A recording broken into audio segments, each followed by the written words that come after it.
right in the middle of this, Nixon said, which is how you call a dog in China, by the way.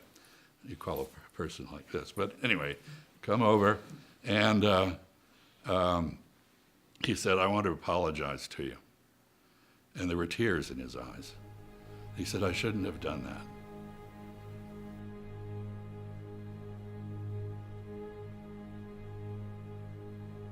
I'm Chaz Freeman. I joined the Foreign Service and with some difficulty got into the Chinese language course and was designated as the interpreter for President Nixon's visit to Beijing. I found out about this, in characteristic of the Nixon White House, when somebody shoved some baggage tags through my mail slot in my front door. I had been cloistered in the operations center for 2 months writing papers. I was told that I wrote half of the president's briefing material. So here I was going on the trip, and I discovered, actually from Time magazine, which carried a story about me with all the details wrong, that I was the interpreter. So got on the plane, back up to Air Force One, and flew via California to Hawaii. The Secretary of State, William Rogers, was totally uninterested in this trip and didn't seem to know very much about the history of U.S. relations with the region, or China for that matter.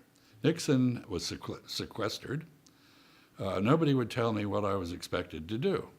I talked to Haldeman, Ehrlichman, Ziegler, Dwight Chapin, and finally Brent Scowcroft, who was running the airlift. He was a colonel in the Air Force at the time, and a skinny guy I met on the beach. And so he said, well, you should go talk to Pat Buchanan, and I did. And nobody knew what I was to do, but I learned something about the preparations that I didn't know. So we got to Shanghai. I had written a briefing book for Mrs. Nixon in which I counseled her not to wear a red coat because that was the color of marriage or prostitutes. And she, of course, wore a red coat, so much for my clout with the White House. But everything went well. We got into Beijing, checked into the Diaoyutai guest house, and I got a message around 3:30 in the afternoon. President wants to see you. So I went over to his villa, expecting to be told what he wanted me to do.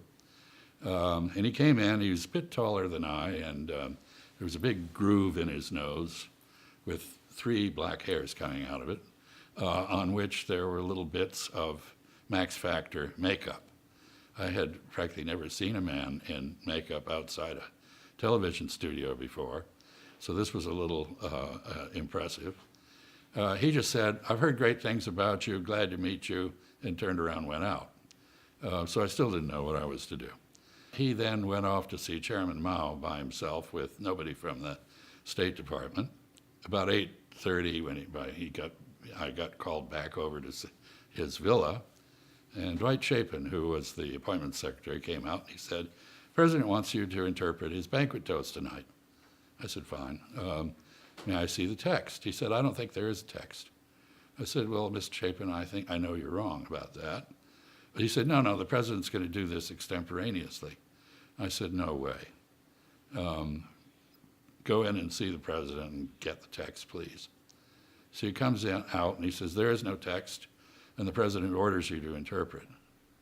And I said, Mr. Chapin, it might interest you to know that I wrote the draft of this banquet toast, and I have learned that some of Chairman Mao's poetry has been inserted into it. And if you think I'm going to get up in front of the entire world and ad-lib Chairman Mao's poetry from an unknown English translation back into Chinese, you're out of your mind. So I won't do it.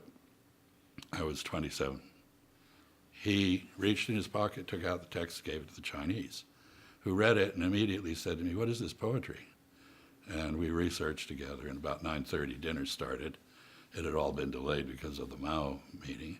I was sitting across the table from the president, whose jowls were wobbling in anger as he looked at me. I thought, this is the end of my career, obviously. I won't even get a job in the Alaska Forest Service. The guy next to me, who later was president of China, Li Xianyan, he could see that I was condemned, so he offered me a cigarette, and I took it. So I know exactly when I started smoking and where and why. The condemned man took the cigarette and smoked for the next 30 years. Zhou Enlai was very kind. He talked to me across the table.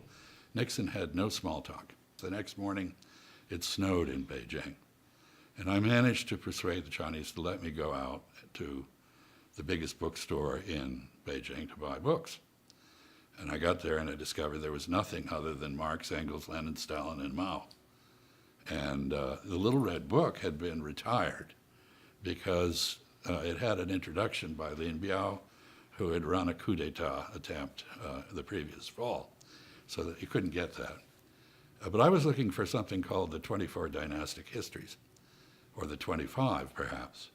Every dynasty in China has an official group of historians who do the history of the previous dynasty, which is why Chinese records are so incredibly detailed.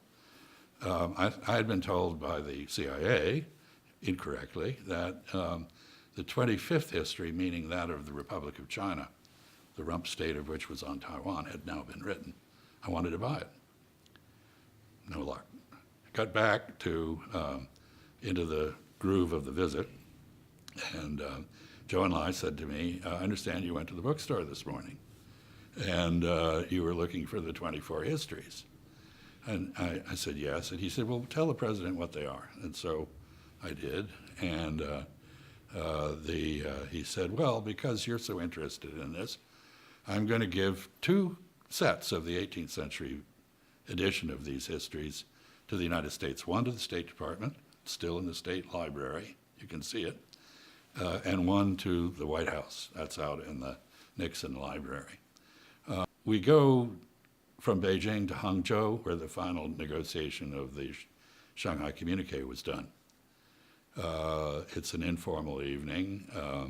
I've got 2 Korean War vets, major generals in the Chinese People's Liberation Army, on either side. And in Chinese culture, you never drink without toasting someone. So I toasted them furiously, and they got drunk as hell. And they got up from their place at the table, and they went around to Zhou Enlai, recalling the Lin Biao incident, not proper in front of foreigners, and said, you haven't been here for a while. We want to assure you that we're loyal. And the vice foreign minister, Qiao Guanhua, a brilliant guy who had doctorate from Tübingen in Germany, looked at me and he said, well, you got them drunk, try me. And so we were toasting each other. I had 27 glasses of this 160 proof Mao Tai and was barely able to walk away from the table. Right in the middle of this, Nixon said, which is how you call a dog in China, by the way. You call a person like this. But anyway, come over. And he said, I want to apologize to you. And there were tears in his eyes. He said, I shouldn't have done that. Of course, I know now why he did it, why he lied about the text. He wanted to appear to be delivering it extemporaneously. He'd memorized it. And he was afraid I'd stand up there with a text. I have a good enough memory, I wouldn't have needed that. But anyway, he said, I'm really sorry, I shouldn't have done that. He said, I want you to interpret something between me and the premier in private. And there was a Chinese interpreter there, Nancy Tang, grew up in Brooklyn. And he said, Mr. Premier, I want you to take note of this young man. I interpreted that. He said, because I think he may be our first ambassador to China. And I said, Mr. President, I'm embarrassed, and please allow the Chinese to interpret that. And Nancy did. What went through my head was, he's saying either you're going to have to wait 50 years till this guy grows up before we have an ambassador, or we're going to send you the least consequential, least qualified person we can think of to represent us in your country. And it's just totally inappropriate. So I guess I complicated my relationship with him again. Although down the road, we actually had many encounters, and I became very admiring of his skill as a negotiator. So that was my debut as an interpreter, to refuse to interpret. I interpreted all of the Secretary of State's negotiations. The way summits are organized is the chiefs of state meet and talk about pleasant things they've seen and done and all the agreements they have. And the secretaries of state and foreign ministers meet and squabble over all the things we disagree about. And that was important in that visit. The Shanghai Communique begins with 5 pages of disagreements. We don't agree about Korea. We don't agree about Indochina. We don't agree about Kashmir. We don't agree about this, that, and the other. And then it says, notwithstanding all that, we can cooperate. Why? Because we both had partners and friends we had to assure we were not selling them out.